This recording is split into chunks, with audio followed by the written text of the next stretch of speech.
పరిపాలన చూపిస్తారు అవతల ఏపీలో. పిల్లలకి ఎడ్యుకేషన్ ఎంత బాగా అసెంబ్లీలలో ఎవరన్నా పిల్లల్ని తీసుకొచ్చి అసెంబ్లీలలో పెట్టి మీరు చదువుకుంటే మీ బంగారు భవిష్యత్తు ఎట్టుంటుంది, మీరు అడ్వకేట్ కావచ్చు, ఇది కావచ్చు, అది కావచ్చు అని వాటి పేర్లు చెప్పరా, చదువు రాదు కాబట్టి మీకు చదువు ఇచ్చిన వాళ్ళు అర్థం చేసుకొని అవన్నీ చూపించింది ఎవరు? మన చంద్రన్న, మన పవన్ అన్న, లోకేష్ బాబు గారు ఎంత మంచివాడా. పూలు చల్లుతుంటే లేడీస్ పూలు చల్లుతుంటే అమ్మ మీరు నాకు చల్లకూడదు అని చెప్పి అదే పూలు తీసుకొని వాళ్ళ మీద చల్లింది ఆయన. మరి ఆయన అక్కడ కుటుంబ విలువలు నేర్పించినట్టే కదా, ఆయన కుటుంబం మంచిగా పెట్టుకుంటూ ప్రజల కుటుంబం నేర్పిస్తుంది. మరి అక్కడ పార్టీ సక్సెస్ అయినట్టే కదా. ఇప్పుడు వేరే పార్టీ మీద బురద చల్లకుండా మేము గెలిచిన లేని ఎర్రయ్యకుండా వీళ్ళని అనకుండా వాళ్ళు చేసిన పని చేస్తున్నారు కదా. మరి పార్టీ లక్షణాలు అంటే అయ్యాగా.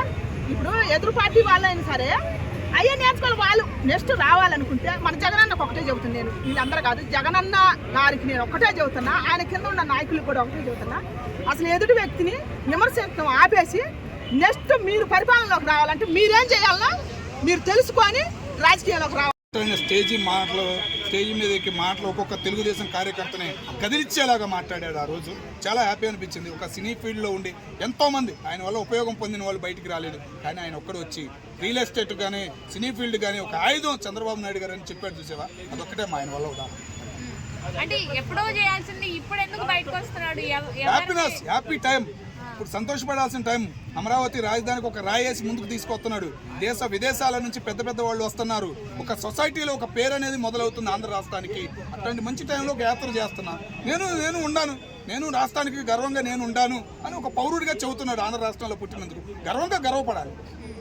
అంటే ఎవరు గుర్తించట్లేదు అని చెప్పి ఇట్లా చేస్తున్నాడా అని చెప్పి ఆయన గుర్తించాల్సిన అవసరం లేదమ్మా. ఆయన కింద దగ్గర 200 మంది 300 మంది ఎంప్లాయర్స్ ఉన్నారు. రియల్ ఎస్టేట్ లో పైకి వచ్చిన వాళ్ళు లక్షలు సంపాదించిన వాళ్ళు ఉన్నారు ఆయన వల్ల రియల్ ఎస్టేట్ లో. మీకు తెలుసో తెలీదో కానీ అది. అంటే డైరెక్ట్ గా చంద్రబాబు నాయుడు గారి గొప్పతనం గురించి చాలా స్టేజ్ల మీద ఆయన మాట్లాడారు. చాలా మాటలు కూడా చాలా కాంట్రవర్సీ అయిన పరిస్థితులు కూడా ఉన్నాయి. మెయిన్ 150 మంది ఎమ్మెల్యేలు 190 మంది ఎమ్మెల్యేలు కదమ్మా, మాట్లాడేవాడు ఒకడు ఉండాలంటారు. చూసావా, ఇట్లాంటి వాళ్ళు రాజకీయంలోకి రావాలి. బల్లగాండ్లేని లాంటి వాళ్ళు రాజకీయంలోకి రావాలి. ఎమ్మెల్యే సీట్ అడగాలి ఆయన. ఈసారైనా ఎమ్మెల్యే సీట్గా అడిగి ఆయన ఎక్కడో ఒకటి పోటీ చేయాలి అని చెప్పేసి మేము కోరుకుంటాం. ఎమ్మెల్యే సీట్ కోసం ఇదంతా చేస్తున్నాడు అనుకోవచ్చు, తప్పులేదు. అట్లాంటి వాళ్ళు రావాలమ్మా. ఆయన మాట్లాడిన మాటలు చూడు, నువ్వు పాత వీడియోలు చూడు ఒకసారి. చంద్రబాబు నాయుడు గారిని 50 రోజులు జైల్లో పెట్టినప్పుడు ఆయన దగ్గర 3-4 సభల్లో మాట్లాడాడు, ప్రెస్ మీటింగ్లో మాట్లాడాడు, మీడియా ముందుకు వచ్చి మాట్లాడాడు. ఆయన సోషల్ మీడియాలో బ్లాక్ చేసినా కూడా బయటకు వచ్చి ఇంకో సోషల్ మీడియాలో మాట్లాడాడు, ఎదురించి నిలబడ్డాడు.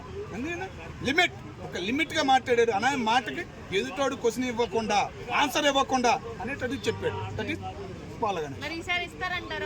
ఇవ్వాలమ్మా, ఇస్తారనే నమ్మకం మేము ఇవ్వట్లేదు.